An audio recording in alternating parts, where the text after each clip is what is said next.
High everybody नमस्कार। आज म तपाईँहरूको समक्षमा यस भिडियो मार्फत शिक्षा ऐन 2028 को संशोधन सहित केही तिथिमितिहरू ल्याएको छु र कुन कुन जिल्लामा सर्वप्रथम लागू भएको हो, लालमोहर कहिले लाग्यो, प्रकाशन मिति कहिले हो र जारी मिति कहिले हो भन्ने कुराहरू हामी तपाईँहरूको समक्षमा ल्याएको छौँ। यो त्यति नै महत्त्वपूर्ण छ जुन अरू प्रश्नहरू अनिवार्य छ। जस्तैमा लालमोहर अनि शिक्षा ऐन 2028 लाई लालमोहर लगाउने काम 2028 साल 5 महिना 24 गते भएको थियो। प्रकाशन मिति 2028 साल 5 महिना 24 गते, जारी मिति 2028 साल 5 महिना 24 गते, लागू मिति 2028 साल 7 महिना 15 गते हुन्। यी माथिका तिथिहरू धेरै महत्त्वपूर्ण छ। अब शिक्षा ऐन 2028 चाहिँ कुन कुन जिल्लामा कहिले कहिले चाहिँ लागू भएको हो र कहिले यसको संशोधन भएको छ, ती सबै मितिहरू यस प्रकार रहेका छन्। 2028 साल 7 महिना 15 गते चाहिँ शिक्षा ऐन 2028 लाई दुईवटा जिल्लामा लागू गरेको थियो।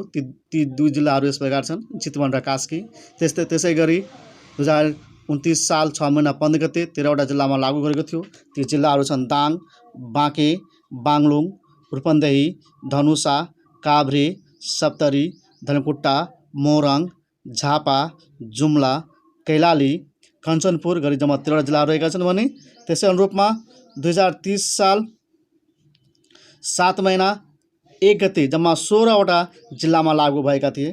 ती 16वटा जिल्ला यस प्रकार छन्: इलाम, पाँचथर, ताप्लेजुङ, तेह्रथुम, सङ्खुवासभा, सुनसरी, सिन्धुपाल्चोक, काठमाडौँ, भक्तपुर, ललितपुर, गोर्खा, मनाङ, लमजुङ, तनहुँ, स्याङ्जा, सुर्खेत हुनु भने त्यसै गरी 2031 साल 6 महिना 21 गते चाहिँ जम्मा 20वटा जिल्लामा लागू गरेको थियो। सोलुखुम्बु, ओखलढुङ्गा, खोटाङ, भोजपुर, उदयपुर, सिराहा, दोलखा, रामेछाप, सिन्धुली, सर्लाही, महोत्तरी, नुवाकोट, मुस्ताङ, म्याग्दी, पर्वत, गुल्मी, अर्घाखाँची, पाल्पा, नवलपरासी गरी कपिलवस्तुसम्म। त्यसै गरी 2032 साल 6 महिना 20 गते चाहिँ अब 24वटा जम्मा जिल्लामा यसको लागू गरेको थियो। दार्चुला, बैतडी, डडेलधुरा, बझाङ, बाजुरा, अछाम, बारा, पर्सा, रौतहट, मकवानपुर, रसुवा, धादिङ, डोल्पा, प्युठान, सल्यान, रुकुम, रोल्पा, तिब्रीकोट, मुगु, हुम्ला, बर्दिया, दैलेख, जाजरकोट, डोटी। यी जिल्लाहरू जम्मा पहिले जुन 75वटा जिल्लामा बाँडेको थियो त्यसै अनुरूपमा यो बाँडेको थियो। अनि प्रस्तावनामा 5औं संशोधन र 8औं संशोधन चाहिँ 2033 सालबाट संशोधन गरिएको। अनि यसमा दफाहरू चाहिँ 21 दफाहरू रहेका छन्। यसबाट धेरै कुराहरू, यसबाट धेरै प्रश्नहरू सोधेका हुन्छन्। यो हरेक लोकसभाहरूमा, शिक्षक सेवा आयोग होस्, चाहे शिक्षक लाइसेन्समा होस्, चाहे प्रासामा होस्, चाहे बिनीमा होस्, यो शिक्षा ऐन 2028 चाहिँ त्यति एकदमै महत्त्वपूर्ण छ। यसमा जसरी भए पनि तपाईँहरू यसमा पढ्नुहोला र याद गर्नुहोला। यसलाई तपाईँ जुन रूपमा पढ्नुहुन्छ पढ्नुहोस्, त्यति नै यो महत्त्वपूर्ण छ। र आउने इक्जामहरूको लागि चाहिँ यसको जुन शिक्षामा कुन कुन संशोधनमा बढी प्रयोग गरिएको छ भन्ने कुराहरू तपाईँहरू पढिराख्नु आवश्यक छ। र यी जिल्लाहरूलाई हामीले सर्टकटमा हामीले चितवन र काशी गरेर लेखेका छौँ। अनि दावा, बारुद, कासमधमो अनि झाजु कैक गरी सठिक रूपमा लेखेका छौँ। केही जिल्लाहरूमा जुन 20वटा 16वटा 49 हामी सठिकमा हामी त्यति पुरै रूपमा लेख्न सकेको छौँ, त्यही पनि हामी लेख्ने कोसिस गरेका छौँ। र यी ती जिल्लाहरूमा जुन लागू गरेको छ ती जिल्लाहरूको पुरा नाम म पहिले नै तपाईँहरू समक्ष भनिदिएको छु। र अझै बुझ्न कठिन भएको छ भने तपाईँले किताब पनि अन्य बजारमा भएका किताब पनि पढ्नुहोला।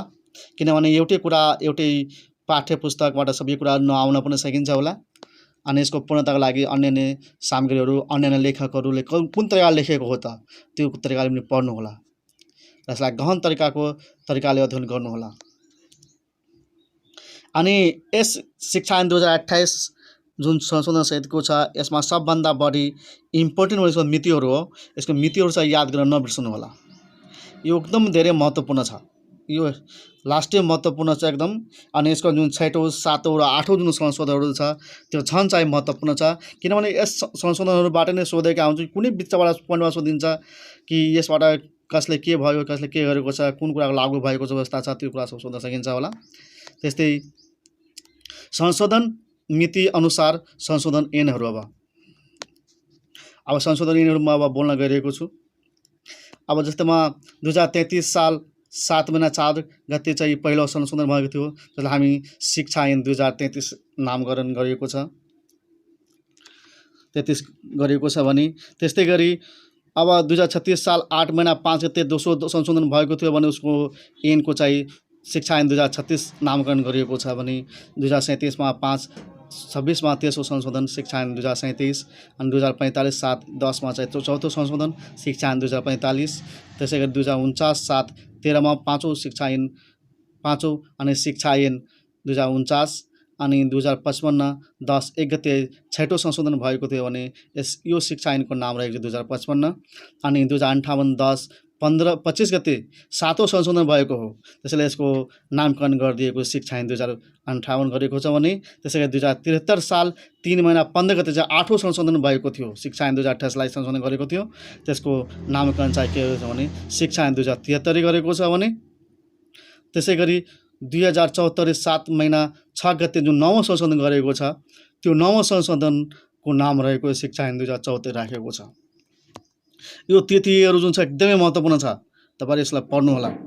र जस्तैमा अब यस तिथि मध्येबाट सबभन्दा बढी यसले महत्त्वपूर्ण रूपमा राखिदिएको छ छैटौं संशोधनका मुख्य व्यवस्थाहरू अनि सातौं संशोधनका मुख्य व्यवस्थाहरू अनि आठौं संशोधनका मुख्य व्यवस्थाहरू पनि गरेर नामकरण दिएको छ।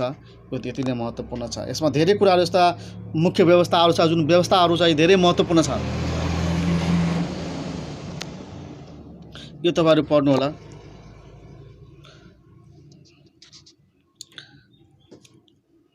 अब प्रस्तावना जुन मैले एकचोटि भनिदिएको छु, अब फेरि हामी लिखित रूपमा हामी हेर्न गइरहेका छौँ। जस्तैमा प्रस्तावनामा पाँचौं संशोधन र आठौं संशोधन 2073 बाट संशोधन गरिएको थियो, जहाँ चाहिँ 21वटा दफा रहेका छन्। तपाईहरुलाई सोध्न सकिन्छ होला कि शिक्षा ऐन 2028 मा जम्मा कतिवटा दफाहरू रहेका छन् भने यो हामीलाई भन्नुपर्छ कि 21वटा दफाहरू रहेका छन्। यस्तो पनि कहिलेकाहीँ अब्जेक्टिभ रूपमा आएका हुन्छन्। अब म तपाईहरुको समक्षमा छैटौं संशोधनका मुख्य व्यवस्थाहरू बोल्न गएको छु जुन धेरै महत्त्वपूर्ण छ। पूर्व प्राथमिक विद्यालय खोल्ने अनुमति वा स्वीकृति नगरपालिका वा गाविसले दिने यो व्यवस्था चाहिँ गरेको छ छैटौँबाट। 5 सदस्य भएको राष्ट्रिय शिक्षक सेवा आयोगको प्रावधान।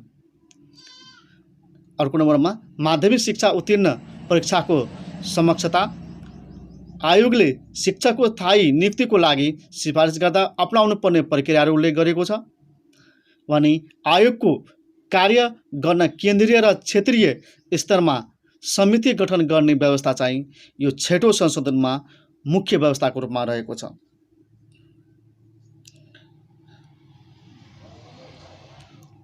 यसबाट तपाईलाई यसरी सुन्न सकिन्छ होला कि पूर्व प्राथमिक विद्यालय खोल्नको लागि चाहिँ स्वीकृति दिने काम कसले गर्दछ त?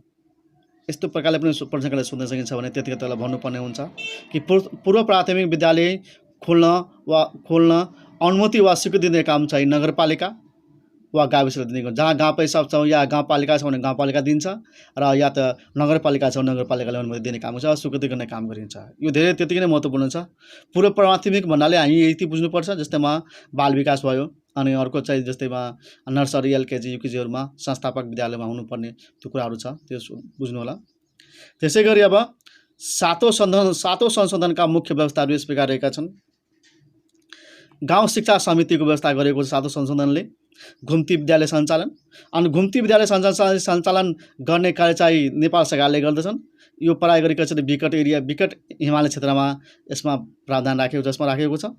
तपाईलाई कहिलेकाहीँ सुन्न सकिन्छ होला घुम्ती विद्यालय सञ्चालनको संशोधन चाहिँ कुन संशोधन अन्तर्गत पर्दछ भने सातौं संशोधन त्यो चाहिँ शिक्षा ऐन 2028 को अनुसारमा। अनि यसलाई निर्देशन गर्ने काम कसले गर्छ त? यो तपाईलाई भन्नुपर्ने हुन्छ नेपाल सरकारले। अनि कस्तो क्षेत्रमा यसको प्रयोग गरेको छ त? विकट हिमालय क्षेत्रमा। यस्ता किसिमका प्रश्नहरू पनि सोध्न सकिन्छ होला। अनि अध्यापन अनुमति पत्रको पनि कुरा चाहिँ सातौं संशोधनमा नै आएको छ। अनि शिक्षक युनियन अनि ग्रामीण शिक्षा विकास कोषको व्यवस्था पनि सातौं संशोधनबाट भएको हो। अनि शिशु विकास केन्द्र अनुदान अनि विद्यालयलाई वर्गीकरण सामुदायिक र संस्थागत गरी यसमा नै वर्गीकरण गरेको छ। र शिक्षकलाई सर्व ऐन पनि व्यवस्था यसै संशोधनबाट भएको छ। त्यसै अनुरूपमा अब 8औं संशोधनमा भएका व्यवस्थाहरू मुख्य व्यवस्थाहरू यस प्रकार छन्। विद्यालय शिक्षाको संरचनामा परिवर्तन गरियो, जसलाई 9+4 गरियो अनि बाल विकासदेखि 8 क्लाससम्म 9वटा पुग्छ र 9, 10, 11, 12 गरी जम्मा 4वटा तहहरू कक्षाहरू पर्दछन्। त्यसैले 9+4 गरिएको छ। अनि नयाँ संस्थागत विद्यालय शैक्षिक गुठीको रूपमा मात्र खोल्न मिल्ने, जस्तैमा के थियो भने यो 8औं संशोधनले गरेको हो। पहिला त हाम्रो जुन प्राइभेट प्रणालीमा पनि दर्ता हुन्थ्यो, तर अबको जुन छ नयाँ संस्थाहरू विद्यालय खोल्दाखेरि शैक्षिक गुठीको रूपमा नै खोल्न मिल्ने तरिकाहरू व्यवस्थाहरू गरेको छ। अनि माध्यमिक शिक्षाको प्रकार चाहिँ 3 प्रकारले गरिदिएको छ: साधारण, संस्कृत र प्राविधिक तथा व्यावसायिक। अनि योभन्दा पहिलेको जुन शिक्षाको जुन माध्यमिक शिक्षाको प्रकार जुन थियो त्यो चाहिँ साधारण थियो, अनि संस्कृत थियो र एउटा के थियो भने परम्परागत त्यस्तो विद्यालयको भावना। तपाईँ यस सम्बन्धी अझै तपाईँले पढ्नु होला। अनि राष्ट्रिय शिक्षा परिषदको व्यवस्था 2073 साल 3 महिना 15 गते भएको थियो। अनि माध्यमिक शिक्षाको परीक्षाको सञ्चालन, समन्वयन र व्यवस्थापन गर्ने राष्ट्रिय परीक्षा बोर्डको व्यवस्थाको सम्बन्धी यसमा व्यवस्था मिलाएको छ। तपाईँलाई यो किन प्रासमा सोधेको प्रश्न पनि यो हो कि राष्ट्रिय परीक्षा बोर्डको व्यवस्था कुन अनुरूपले हुन्छ भने त्यसलाई हामी क्रमशः मिलाएर लेख्नुपर्ने ठाउँमा के छ उल्टो दिएको थियो, त्यसमा जुन लेख्नुपर्ने थियो सञ्चालन, समन्वयन र व्यवस्थापन, यसबाट पनि सोधेको रहेछ। अनि शैक्षिक गुणस्तर परीक्षण केन्द्रको व्यवस्था पनि यो 8औं संशोधनले नै गरेको हो। अनि शिक्षक सेवा आयोगलाई कर्मचारी नियुक्ति र बढुवाको सिफारिस गर्ने अधिकार सम्बन्धित संशोधन पनि 8औं संशोधनले गरेको हो। अनि नगर शिक्षा समितिको व्यवस्था अनि विद्यालय व्यवस्थापन समितिको पुनः संरचना गर्ने कार्यको व्यवस्था पनि 8औं संशोधनले गरेको पाइन्छ। यसमा धेरै कुराहरू छ, जे छन्। अब के गरेको छ भने 8औं संशोधनले नै के गरेको छ भने एजुकेसन काउन्सिल फर अध्यापन अनुमति पत्र सम्बन्धी आयोगलाई सुझाव दिने काम पनि यसमा नै व्यवस्था गरेको छ। आधारभूत तहसम्मको शिक्षा अनिवार्य र निःशुल्क गर्ने पनि व्यवस्था यसमा नै यो संशोधनले नै गरेको हो। शिक्षक युनियनको सट्टामा नेपाल शिक्षक महासङ्घको व्यवस्था गरेको छ। अनि कि शिक्षक युनियनको जुन नाम थियो त्यसलाई नामकरण चेन्ज गरेर के गरेको छ भने नेपाल शिक्षक महासङ्घको व्यवस्था गरेको छ।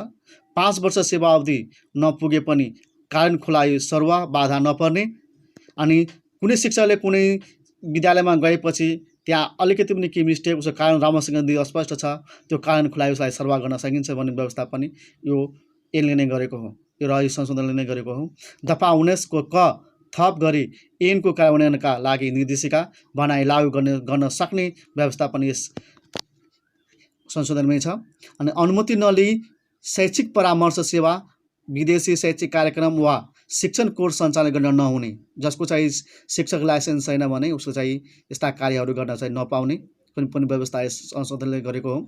उच्च माध्यमिक तहमा कार्यरत शिक्षकलाई कम 6 महिनाभित्र अस्थायी अध्यापन अनुपत्र दिने र त्यसपछि 5 वर्षभित्र आयोगबाट स्थायी अध्यापन अनुमति पत्र लिनुपर्ने भन्नुको तात्पर्य हो। पहिले चाहिँ अस्थायी रूपमा चाहिँ अनुमति पत्र दिने 6 महिनाभित्र दिने, त्यसपछि जब शिक्षक लाइसेन्स खुल्छ भने त्यसमा पास गरेर 5 वर्षभित्रमा स्थायी लाइसेन्स लिनुपर्ने व्यवस्था मिलाएको छ। त्यसै गरौँ। अब शिक्षा ऐन 2028 का मुख्य दफाहरू यो एकदमै महत्त्वपूर्ण छ, एकदम यो पढ्नु होला। यसमा तपाईँलाई म स्क्यानिङ गरेर म लेखिदिएको छु, अगर समय नपुगेको कारणले गर्दा म गरेर लेखिदिएको छु। शिक्षा ऐन वा ऐनका मुख्य दफाहरू 4 को क मा बोर्डको गठन छ, दफा 11 मा जिल्ला शिक्षा समितिको गठन छ। त्यसै गरी दफा 11 को ट मा गाउँ वा नगर शिक्षा समिति छ, अनि दफा 11 को ड मा चाहिँ अध्यापन अनुमति पत्र छ। यो पनि दफाहरू पनि याद राख्नु जरुरी छ।